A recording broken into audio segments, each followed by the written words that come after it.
আসসালামু আলাইকুম, প্রোকোডারে আপনাকে স্বাগতম। আমি আলী হোসেন, একজন ওয়েব ডেভেলপার, এবং আমি কিছুদিন আগে আমার একটা ভিডিওর মধ্যে বলেছিলাম যে আপনি যদি ডেভেলপমেন্টে একটু ভালো করতে চান বা আপনি যদি একটু ভালো ডেভেলপার হতে চান, সেক্ষেত্রে কমেন্ট লাইনের উপর আপনার যদি একটা ভালো দক্ষতা থাকে সেটা আপনাকে অনেক দূর এগিয়ে নিয়ে যাবে এবং অনেক কাজ আপনার জন্য অনেক সহজ করে ফেলবে যদি আপনি কমেন্ট লাইনে এক্সপার্ট হন। তো সেটা বলার পর অনেকেই আমাকে রিকোয়েস্ট করেছেন যে ভাই আপনি একটা কমেন্ট লাইনের উপর একটা ভিডিও দেন। তো আজকে আমি হচ্ছে যে খুব সহজে আপনি কিভাবে কমেন্ট লাইনে কাজ করা শিখবেন, এবং আজকের ভিডিওতে আমি যে ব্যাপারগুলো দেখাবো মোটামুটি এই কাজগুলো কমনলি ব্যবহার করা হয় কমেন্ট লাইনে। এর পাশাপাশি আপনি যে দিকে এক্সপার্ট হবেন বা যে দিকে কাজ করতে চাচ্ছেন সেদিকে হয়তো আপনার এক্সট্রা কিছু কমেন্ট লাইনের দরকার হবে, কিন্তু ওভারঅল যে বেসিক কনসেপ্ট কমেন্ট লাইনের সেটা আমি আজকে আপনাকে দেখানোর চেষ্টা করব। তো আপনি যদি আগ্রহী হন দেখতে থাকুন। শুরু করার আগে একটা রিকোয়েস্ট, যদি আপনি এখনও প্রোকোডারকে সাবস্ক্রাইব না করে থাকেন তাহলে please click the subscribe button এবং পাশে আসা বেল বাটনে ক্লিক করবেন, যাতে যখনই আমি নতুন কোনো ভিডিও দিই সবার আগে আপনি দেখতে পান। এই চ্যানেলে নতুন হলে আমার আগের ভিডিওগুলো দেখতে পারেন, ভালো লাগলে বন্ধু বান্ধবদের সাথে শেয়ার করতে একদম ভুলবেন না। তো কমেন্ট লাইনে কাজ করতে গেলে উইন্ডোজের যে ডিফল্ট কমেন্ট লাইন, উইন্ডোজের দুইটা ডিফল্ট কমেন্ট লাইন থাকে, মানে ডিফল্ট বললে আমরা যদি বুঝি তাহলে সেটা হচ্ছে পাওয়ার শেল, কিন্তু উইন্ডোজে নর্মালি দুইটা কমেন্ট লাইন থাকে। যেমন আপনি যদি একটা হচ্ছে সিএমডি, তো আমি যদি সিএমডিটা ওপেন করি তাহলে দেখেন এটা হচ্ছে উইন্ডোজের একটা কমেন্ট লাইন, এবং এই কমেন্ট লাইনটা আগে ডিফল্ট কমেন্ট লাইন ছিল। আর উইন্ডোজ 11-এ আসার পরে আমি দেখতে পাচ্ছি যে ওদের ডিফল্ট কমেন্ট লাইন বা টার্মিনাল হচ্ছে পাওয়ার শেল। তো পাওয়ার শেল এবং সিএমডি দুইটাই হচ্ছে যে উইন্ডোজের কমেন্ট লাইন, এবং এই দুইটা কমেন্ট লাইনই আমার কাছে ভালো লাগে। আমি সবসময় মনোপলিটা কম পছন্দ করি, মানে যে কোনো জিনিস আমি যখন করতে চাই আমি সবসময় চাই যে আমি এমন একটা স্কিল শিখবো যেটা আমার কম্পিউটারের উপর ডিপেন্ডেন্ট হবে না। আমি যদি ম্যাকে যাই বা আমি লিনাক্সে ব্যবহার করছি কিংবা উইন্ডোজে ব্যবহার করছি, আমি সবসময় চেষ্টা করি এমন একটা অ্যাপ সিলেক্ট করতে যে অ্যাপটা হচ্ছে যে মোটামুটি সব জায়গায় পারফেক্টলি কাজ করবে। তো আপনি যদি পাওয়ার শেলের কমেন্টগুলো শেখেন কিংবা সিএমডির কমেন্টগুলো শেখেন তাহলে আপনার কাজগুলো ম্যাকে কিংবা লিনাক্সে গেলে দেখবেন আপনার ঠিকভাবে কাজ করছে না। তো আমরা হচ্ছে যে সবসময় একটা কম্পিউটারের উপর বা একটা অপারেটিং সিস্টেমের উপর নির্ভরশীল নই। তো এটা আমি রিকমেন্ড করি, আপনিও এটা করবেন না। তো সেক্ষেত্রে আমি রিকমেন্ড করি আপনি এমনভাবে কমেন্ট লাইন শিখবেন যাতে হচ্ছে যে সব জায়গায় আপনার কমেন্ট লাইনটা কাজ করে।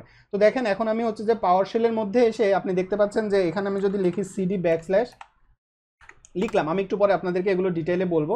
তো দেখেন আমি এখন এখানে সিডি ব্যাকস্ল্যাশ করে কমেন্ট লাইন ছোট্ট একটা কমেন্ট লিখলাম। এটা লেখার মানে হচ্ছে আমি একদম রুট ফোল্ডারে চলে এসেছি। এবার আমি এই সেম কমেন্ট লাইনটা আমার সিএমডিতে লিখলাম, সিডি ব্যাকস্ল্যাশ লিখে আমি এন্টার দিলাম। দেখেন এখানেও আমি রুট ফোল্ডারে চলে এসেছি। তো আপনি আবার সিএমডি থেকেও কিন্তু আপনি পাওয়ার শেল ওপেন করতে পারেন। যেমন মনে করেন আপনি সিএমডি থেকে যদি পাওয়ার শেল ওপেন করতে চান তাহলে আপনি লিখবেন পাওয়ার শেল লিখে যদি এন্টার দেন তাহলে দেখেন এই যে এখানে পিএস তারপরে হচ্ছে যে কোলন, যেমনটা দেখতে পাচ্ছেন এখানে পিএস তারপরে সি কোলন স্ল্যাশ এরকম দেওয়া আছে। তার মানে এখন কিন্তু আপনার এখানে পাওয়ার শেলের কমেন্টগুলো কাজ করবে। তার মানে আপনি সিএমডিতে বসে আপনি চাইলে পাওয়ার শেলের কাজগুলো করতে পারবেন। কিন্তু পাওয়ার শেলের কাজ আর সিএমডির কাজ এগুলো হচ্ছে একরকম বা একরকম ডিপেন্ডেন্সি। আর আমরা যদি ম্যাকে যাই কিংবা উবুন্টুতে যাই বা লিনাক্সে যাই সেখানে দেখবেন কমেন্ট লাইনটা অন্যরকম।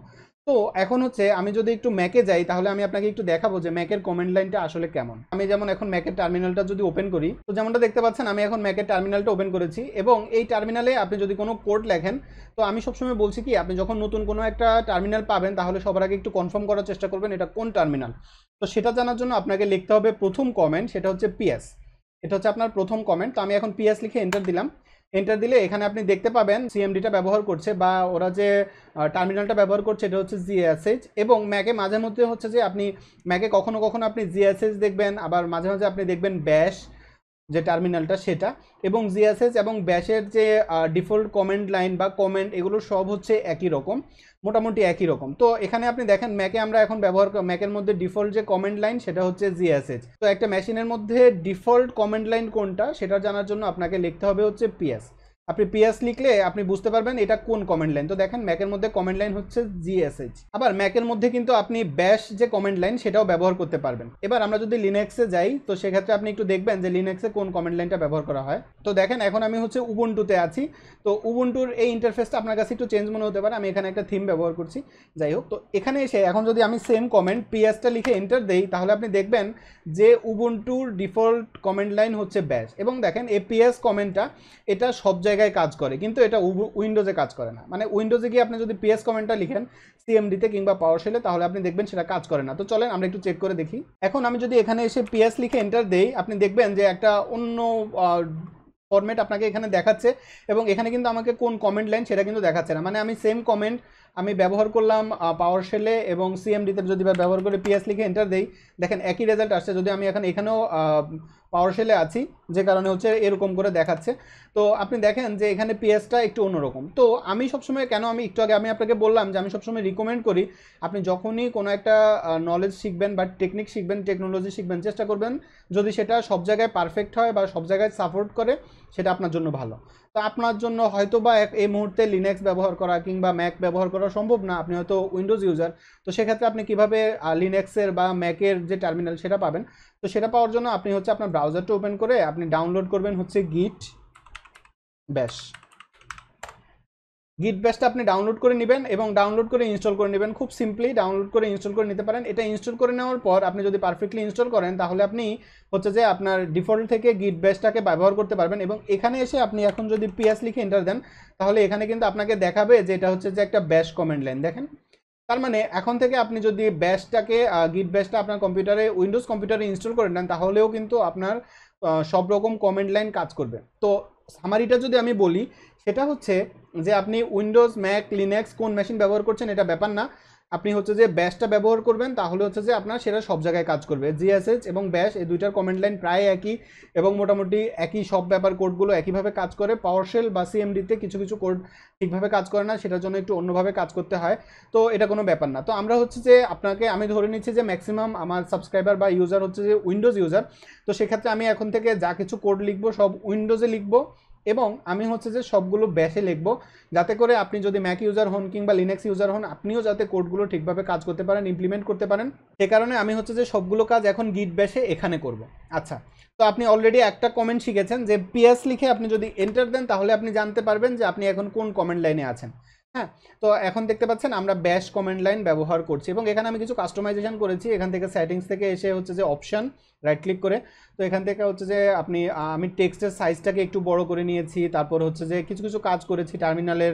তো আপনারও যদি এরকম কিছু আপডেট দরকার হয়, আপনি কিন্তু আপডেট করতে পারবেন। যেমন আমি ব্যাকগ্রাউন্ড কালার হিসাবে এক সলিড কালারটা ব্যবহার করেছি, কিন্তু অপাসিটিটা, এই যে ট্রান্সপারেন্সিটাকে মিডিয়াম করে দিয়েছি। অফ করে দিলে আপনার ট্রান্সপারেন্সিটা ফুল অফ হয়ে যাবে, তো আমি এটা মিডিয়াম করে সেভ করে রেখেছি। আচ্ছা, তো মনে করেন আমাদের প্রথম কমেন্ট আমরা শিখলাম, সেটা হচ্ছে যদি আপনি পিএস লিখে এন্টার দেন, তাহলে আপনি জানতে পারবেন যে আপনি কোন কমেন্ট লাইনে আছেন। এবার আমরা দ্বিতীয় যে কমেন্ট লাইন সেটা শিখব। যেমন আপনি দেখেন আমি এখন ডেস্কটপে আছি, এখানে দেখতে পাচ্ছেন যে আমি এখন ডেস্কটপে আছি। এখন আপনি দেখেন আমার এখানে অনেকগুলো ফাইল আছে, তাই না? তো এখানে মূলত ফোল্ডার আছে কয়টা, আমার এই যে গুগল ড্রাইভের একটা শর্টকাট লিঙ্ক, একটা ডেস্কটপ ওয়ার্ক নামে ফোল্ডার এবং একটা ওয়ার্ডপ্রেস থিম নামে ফোল্ডার। তো আপনি যদি কমেন্ট লাইনে দেখতে চান আপনার এখানে কি কি ফোল্ডার আছে, আমি গ্রাফিক্যালিও আপনাদেরকে একটু দেখাবো যে কি করছি এবং কমেন্ট লাইনও দেখাবো, যাতে করে আপনার জন্য বুঝতে সুবিধা হয়। তো আপনি যদি কোনো কিছু দেখতে চান যে আপনার ফোল্ডারে কি কি আছে, সেটার জন্য আপনি দিবেন এলএস কমান্ড। এলএস কমান্ড দিয়ে আপনি যদি এন্টার দেন, তাহলে আপনি দেখেন এখানে আমাকে দেখাচ্ছে ডেস্কটপ ওয়ার্ক নামে আমার একটা ফোল্ডার আছে, গুগল ড্রাইভ .inc নামে যেটা মানে একটা শর্টকাট লিঙ্ক আছে সেটা এরকম দেখাচ্ছে, এবং ওয়ার্ডপ্রেস থিম নামে একটা ফোল্ডার আছে, এই তিনটা দেখাচ্ছে। আর ডেস্কটপ.ini এটা আপনার ক্ষেত্রে থাকতেও পারে, নাও পারে। তো দেখেন এই চারটা জিনিস আমার এখানে আছে, আমি এখান থেকে দেখতে পাচ্ছি। তো আপনি যে কোনো ফোল্ডারে গিয়ে আপনি যদি দেখতে চান যে আপনার সেখানে কি কি ফাইল আছে, সেটা আপনি এলএস কমান্ড দিয়ে দেখতে পাবেন। এলএস কমান্ড দিয়ে যদি আপনি এন্টার দেন, তাহলে আপনি দেখতে পাবেন যে আপনি কোথায় আছেন। এখন মনে করেন আমি ফোল্ডার থেকে চেঞ্জ করতে যাচ্ছি, মানে আমি এই যে ডেস্কটপ ফোল্ডার আছে এই ফোল্ডার থেকে বের হয়ে আমি ওয়ার্ডপ্রেস থিম এই ফোল্ডারটাতে যেতে যাচ্ছি টার্মিনাল দিয়ে। তো টার্মিনাল দিয়ে আমি যদি যেতে চাই, তাহলে আমি কি করব, আমি লিখব সিডি মানে চেঞ্জ ডিরেক্টরি। হ্যাঁ, তো চেঞ্জ ডিরেক্টরি দিয়ে এবার আমাকে আমার ফোল্ডারটার নাম লিখে দিতে হবে। তো আমার ফোল্ডারের নাম হচ্ছে ওয়ার্ডপ্রেস থিম, আমি এটা লিখে দিব ওয়ার্ডপ্রেস থিম। তো একটা যদি ফোল্ডারটার নাম যদি মানে সিঙ্গেল নেম হতো, মানে কোনো স্পেস না থাকতো, এখানে দেখেন আমার একটা স্পেস আছে। তো স্পেস যদি থাকে তাহলে আপনাকে এখানে লিখতে হবে হচ্ছে এভাবে এভাবে। আর যদি আপনার স্পেস না থাকতো তাহলে আপনি সরাসরি নাম লিখে কোটেশনের বাইরে লিখলেও হতো। এবার আমি এন্টার দিব। এন্টার দিলে দেখেন এখন আমি হচ্ছে ওয়ার্ডপ্রেস থিম এই জায়গাটাতে আছি। এখানে আমি একটু আপনাকে একটা জিনিস ক্লিয়ার করি, আমি এখানে একটা ফোল্ডার তৈরি করি, যে ফোল্ডারটাকে আমি দিলাম মনে করেন আলী সিম্পলি। তো এই আলী নামে ফোল্ডারটাতে আমি যদি এখন ওপেন করতে চাইতাম, সেক্ষেত্রে আমি কি করতাম, মনে করেন আমি এটা ওপেন করতে চাচ্ছি বা আমি এখন আলী ফোল্ডারটাতে যেতে চাচ্ছি, যেমনটা দেখেন আমি এখন ওয়ার্ডপ্রেস থিম এই ফোল্ডারে এসেছি এবং এই ফোল্ডারে আসার জন্য আমি সিঙ্গেল কোটেশনের ভিতরে ওয়ার্ডপ্রেস থিম এটা লিখেছি। এখন আমি এই ওয়ার্ডপ্রেস থিম থেকে ফোল্ডারটা থেকে আমার আগে বের হতে হবে ব্যাক করে, তাই না? তো সেটা করার জন্য আমাকে এখন এখানে লিখতে হবে সিডি, তারপর দিতে হবে ডট ডট। আমি যখন সিডি ডট ডট দিব, তখন হচ্ছে যে আমাকে আবার আমার যে ওয়ার্ড মানে ডেস্কটপ, এই ডেস্কটপে আমাকে নিয়ে আসবে, মানে আগের ফোল্ডারে নিয়ে আসবে, ব্যাক বাটনে চাপ দেওয়ার মতো। আচ্ছা, এই কমেন্টটা নট ফাউন্ড কারণ হচ্ছে আমাকে এখানে সিডি লিখে একটা স্পেস দিতে হবে। তো আমি দিলাম সিডি, তারপরে ডট ডট, এভাবে সিডি ডট ডট দিয়ে এবার আমি এন্টার করলাম। এন্টার করলে দেখেন এখন আমি আবার ডেস্কটপ ফোল্ডারে চলে এসেছি। এবার যদি আমি এলএস কমান্ড আবার ব্যবহার করি, তাহলে দেখেন এখন এখানে যে আলী নামে আমার একটা ফোল্ডার, এটাতে চলে এসেছি। তো এখন আমি যদি এই আলী ফোল্ডারে যেতে চাই, আমি লিখবো সিডি, তারপরে লিখবো আলী, মানে এখন কিন্তু আমাকে আর কোটেশনের ভিতর লিখতে হবে না। এবার আমি এন্টার দিই, দেখেন এখন আমি আলী ফোল্ডারে আছি। তার মানে এখন আপনি কি শিখলেন, যে আপনি যদি কোনো একটা ফোল্ডারে যেতে চান, সেই ফোল্ডারের নামে যদি স্পেস থাকে তাহলে আপনাকে কোটেশনের মধ্যে লিখতে হবে, আর যদি স্পেস না থাকে তাহলে আপনি সরাসরি ফোল্ডারটার নাম লিখে দিলেই হবে সিডির মধ্যে। আর আপনি যদি ব্যাক করতে চান তাহলে আপনাকে লিখতে হবে সিডি ডট ডট, এভাবে স্পেস দিয়ে তারপর ডট ডট দিয়ে এন্টার দিবেন। তাহলে হচ্ছে যে আপনি আপনার যে ব্যাক ফোল্ডারে চলে আসতে পারবেন। হ্যাঁ, তো এভাবে আপনি এরকম করতে পারবেন। এবার মনে করেন আপনি একদম রুট ফোল্ডারে যেতে চান, তাহলে আপনি লিখবেন সিডি ব্যাকস্ল্যাশ, সিডি ব্যাকস্ল্যাশ দিয়ে আমি যদি এন্টার করি, তাহলে আপনি দেখেন আমি এখন একদম রুট ফোল্ডার, মানে হচ্ছে যে আমার কম্পিউটারের যে সি ড্রাইভ, এখানে চলে এসেছি আমি, এই যে এই জায়গাটাতে আমি চলে এসেছি রুট ফোল্ডারে। এবার এখানে এসে আমি যদি এলএস করি, এলএস করে এন্টার দিই, তাহলে দেখেন এখানে আমার যে যে যা যা আছে এই সবগুলো এখানে চলে আসবে। দেখেন, তার মানে দেখেন এখন আমি রুট ফোল্ডারে চলে এসেছি এবং এখানে কি কি আছে আমি সেগুলো এখান থেকে দেখতে পাচ্ছি। তো এভাবে আপনি কিন্তু চাইলেই সুন্দর করে সুইচ করতে পারবেন। তার মানে এখন আপনি সামনে বা পিছনে যেতে পারবেন। যেমন মনে করেন এখন যদি আমি আবার ডেস্কটপ ফোল্ডারে যেতে চাই, তাহলে আমাকে লিখতে হবে সিডি, তারপরে লিখবো ডেস্কটপ,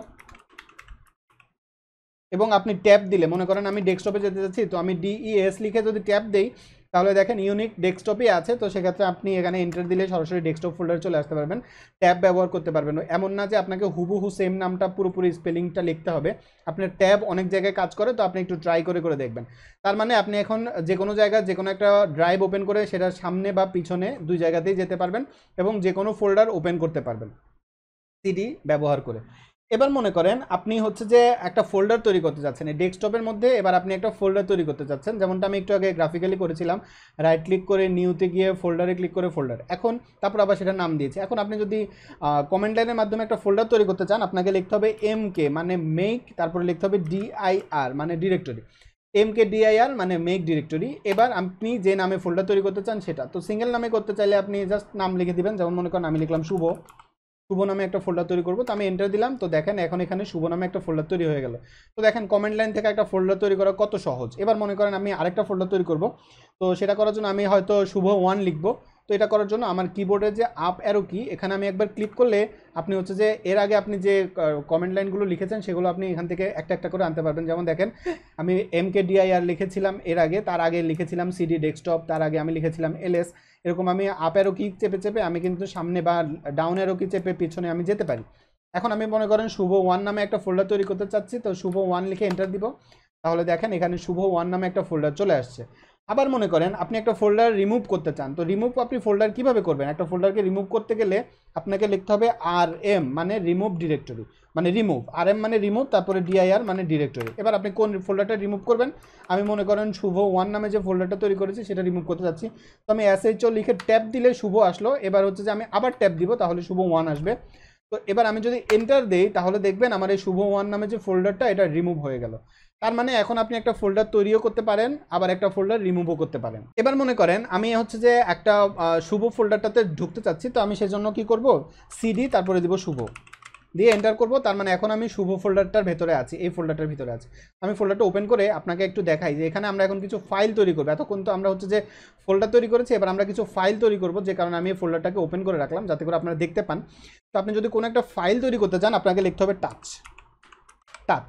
তো টাচ লেখার পরে আপনি যে ফাইল তৈরি করতে চান সেটা, তো মনে করেন আমরা একটা টেক্সট ফাইল তৈরি করতে যাচ্ছি, তো আমি লিখলাম টেক্সট, তারপরে আপনাকে এক্সটেনশনটা দিয়ে দিতে হবে, সেটা হচ্ছে টিএক্সটি দিয়ে আমি এন্টার করব। এন্টার করলে দেখেন আমার এখানে একটা টেক্সট টিএক্সটি ফাইল তৈরি হয়ে গেল এবং এই ফাইলটাকে দেখেন এটা ব্ল্যাঙ্ক। এবার আমি এখানে কিছু টেক্সট লিখে দিলাম, সাম টেক্সট। আপনি কমেন্ট লাইন থেকেও টেক্সট এই টেক্সট ডট পিএসপি এটার মধ্যে দিয়ে দিতে পারবেন। এখন মনে করেন আপনি দেখতে চাচ্ছেন যে টেক্সট ফাইলটার ভিতরে কি আছে সেটা যদি আপনি দেখতে চান, তাহলে আপনাকে লিখতে হবে ক্যাট, ক্যাট। ক্যাট লিখলে আপনি হচ্ছে যে ফাইলের ভেতরের যে ডিরেক্টরি বা টেক্সট আছে সেটা আপনি দেখতে পারবেন। তো আমি ক্যাট লিখে লিখলাম টেক্সট ডট টিএক্সটি, এটা লিখে এন্টার দিলাম। তাহলে দেখেন আপনাকে এখানে আউটপুটটা দেখাবে সাম টেক্সট, যেটা আমরা একটু আগে এর ভেতরে লিখেছি, দেখেন সাম টেক্সট। তার মানে আপনি ফাইল ওপেন না করেও কমেন্ট লাইন থেকে দেখতে পাবেন যে আপনার এই ফোল্ডার ভিতরে কি আছে, ফাইলটার ভিতরে কি আছে। তো আপনি এখন একটা ফাইল তৈরি করলেন। এবার মনে করেন আমি একটা ইন্ডেক্স ডট এইচটিএমএল ফাইল তৈরি করতে যাচ্ছি, তো আমি লিখবো ইন্ডেক্স ডট এইচটিএমএল নামে আমি একটা ফাইল লিখে এন্টার দিলাম। আমার এখানে ইন্ডেক্স ডট এইচটিএমএল ফাইল তৈরি হয়ে যাবে। আচ্ছা, এখানে ক্যাট হবে না, এখানে হবে হচ্ছে টাচ। এবার আমরা এখানে লিখবো হচ্ছে ইন্ডেক্স ডট এইচটিএমএল, মানে আমি ইন্ডেক্স ডট এইচটিএমএল ফাইল তৈরি করতে চাচ্ছি। তাই যদি আমি এখানে এবার আমি এন্টার দেওয়ার সাথে সাথে দেখেন এখানে ইন্ডেক্স ডট এইচটিএমএল ফাইল তৈরি হয়ে গেলো। এবার আমি যদি ক্যাট এইচটিএমএল লিখে এন্টার দিই তাহলে দেখেন যেহেতু আমার এই ফাইলটা ব্ল্যাঙ্ক, তাই এখানে কোনো টেক্সট আসে নাই। আমার এখানে যদি কোনো টেক্সট থাকতো তাহলে আপনি সেটা এখানে দেখতে পেতেন। তো মনে করেন আমি এটাকে একটু যদি ওপেন করি ভিএস কোড দিয়ে,